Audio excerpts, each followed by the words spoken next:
Whether you believe in it or not, religion is a large driving force around the world. Though it still influences a lot of the laws that we have in place today, and its impact is bigger in certain areas.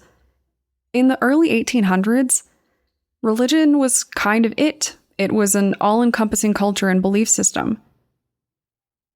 Sometimes, religion inspired people to do great things, selfless things. But other times, the voice of God encouraged wrath instead.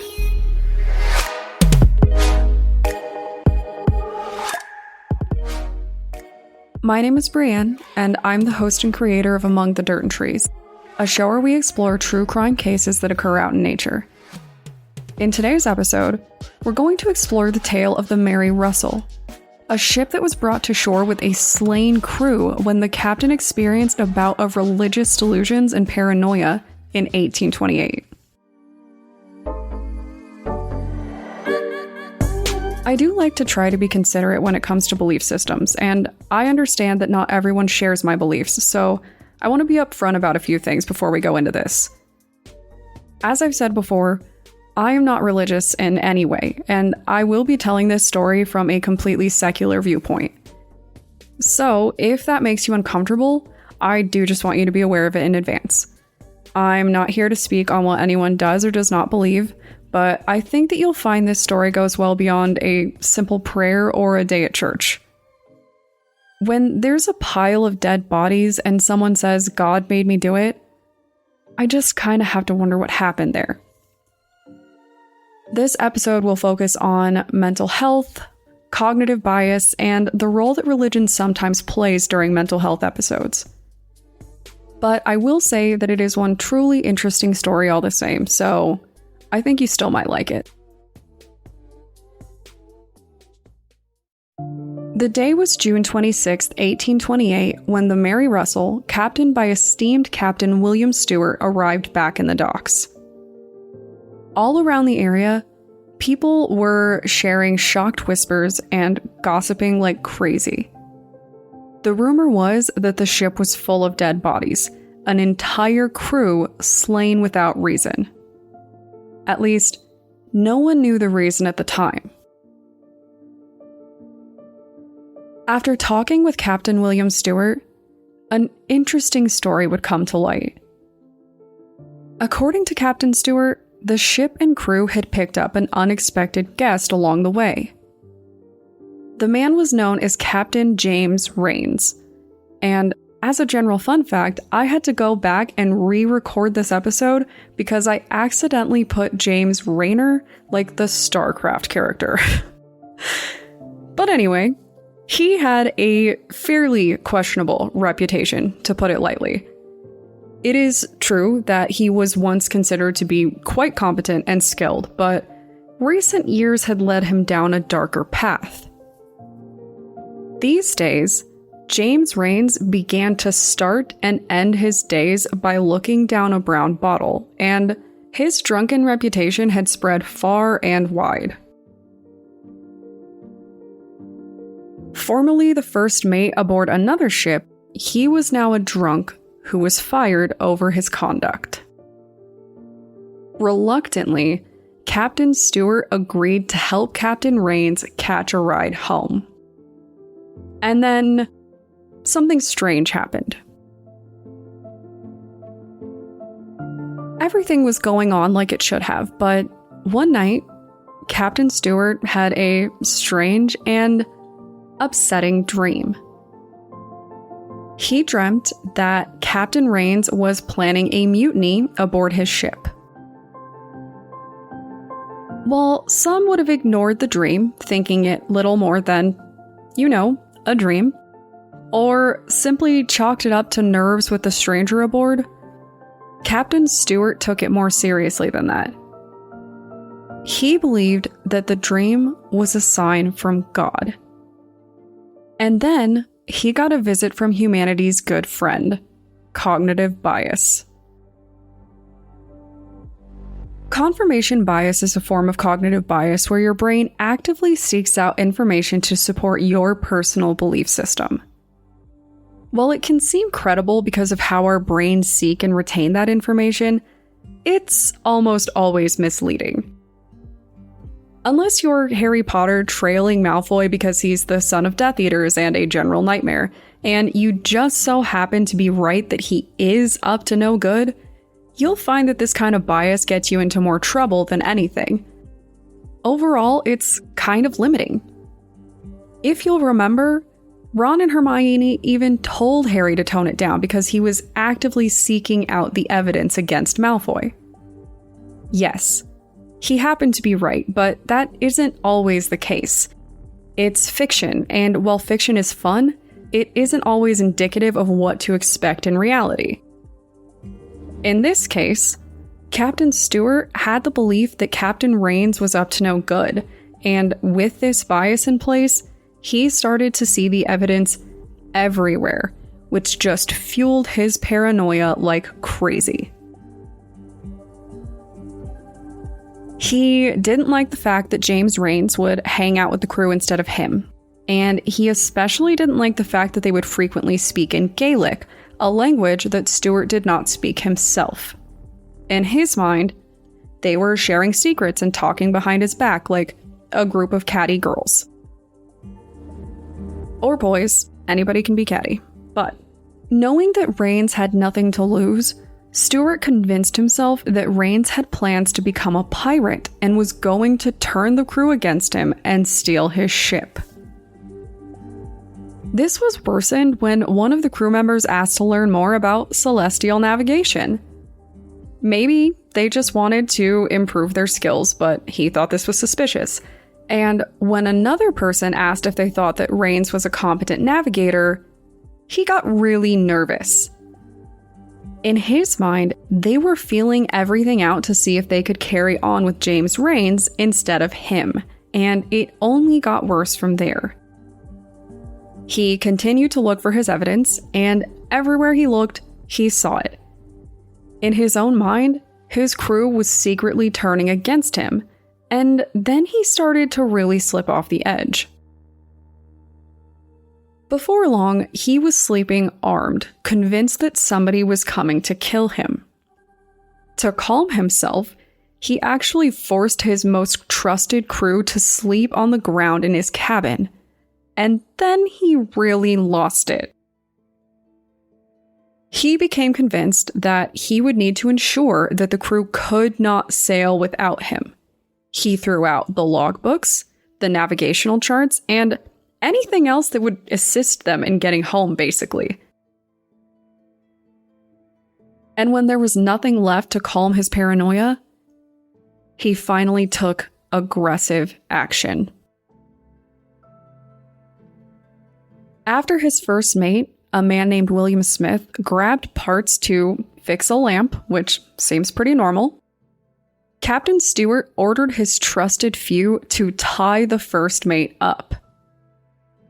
The crew was pretty uneasy, knowing that the law would take issue if there was not just cause, but they actually convinced William to agree to be tied up, which he did to keep the peace. After essentially abducting William, Captain Stewart demanded that the sails be rolled up to slow the progress of the ship. He, in his own mind, said he had a plan to get off and go on a different ship if one were to come by. No one knew what was going on, but it was the captain's orders, so they did it. With the help of 3 apprentices, Captain Stewart called the crew below deck one at a time. Several of them just seemed to flat out disappear, but finally, one of them had the good sense to stop on the stairs when he saw his captain there with a gun. It was then that the captain's paranoia well and truly broke, and he made the accusations that he was waiting to make. Convinced that the captain had lost his mind, the man called Howes fled, with Stewart blindly firing after him. Unfortunately, he didn't get far, and before long, more of the crew were tied up.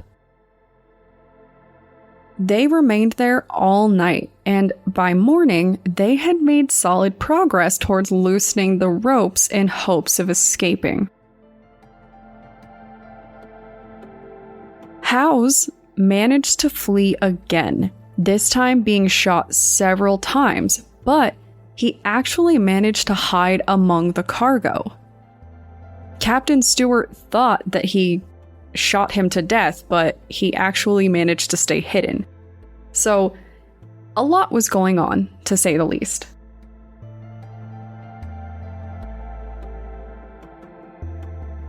The captain and his 3 apprentices, who he had promised wealth and privilege for their good deeds, now had the crew tied up and at their mercy once again.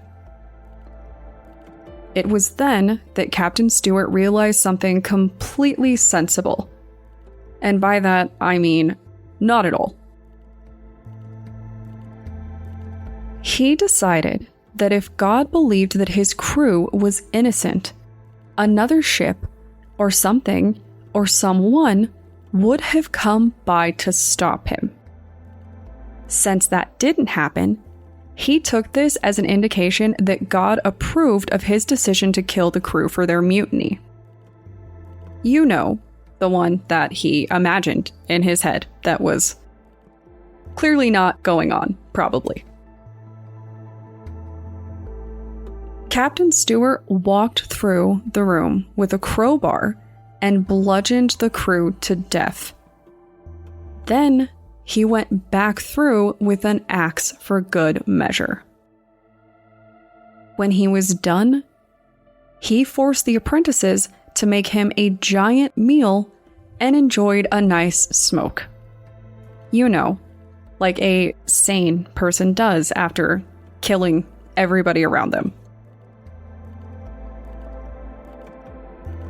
Eventually, Captain Stewart and his crew managed to flag down another vessel with the intent to ask for help. When he spoke with the other captain, Stewart told him about how brave and incredible he was to take down his own crew, fully expecting this guy to be on his side. Stewart requested that the new captain and his men help to find Howes aboard the boat, the guy who he had shot and lost track of. And because the story just can't get any more wild, when they did find him and bring him out alive despite being shot 3 times, Captain Stewart told Howes that he believed that he was innocent now because God spared him. These 2 boats, fitted with some of the crew from the new ship, made their way back, and this was when Captain Stewart's paranoia began again. He did not trust anyone and didn't think that anybody was on his side, presumably because he had just killed a lot of people. The captain repeatedly tried to throw himself overboard, and he actually succeeded, but he was brought to the authorities anyway by a fishing vessel. Obviously, there is just so much to unpack here. Everyone fully believed that the captain was in the wrong. They knew he wasn't right in the head, but at the same time, this man had a long and successful career behind him with no previous issues. It was bizarre, and the court struggled to find the right approach with this. In the end, they tried to find him both guilty and legally insane, but the law didn't support it. Finally, they gave him not guilty by reason of insanity and sentenced him to life in various asylums until the day that he died. To this day, no one knows what truly happened aboard the ship. But what really got me was that the courts and people closest to the ordeal seemed to share his belief that God was behind everything somehow, that he let it happen for a reason, and that maybe these guys actually were bad people. Now, if you were to ask me, a couple hundred years later, The captain suffered a psychotic break that manifested in line with his own religious beliefs, and that isn't terribly uncommon. The overlap between religion and bouts of psychosis is something that we have seen fairly consistently throughout history. Sometimes people just cling to what they know, even when their minds kind of fall off the rails. It might be religion, the idea of magic, a family belief, or even an extreme political view. Extreme psychosis can wear many different faces, and in this case, it chose God. I still don't know what happened to the apprentices, but if it were me, I would never get on a boat again. So, if you want to discuss hysteria and delusions, the long-standing effects of religion on governing bodies, or the worst job that you have ever had, please feel free to contact me on Twitter or Instagram using the tag @DatPod. Thanks, guys.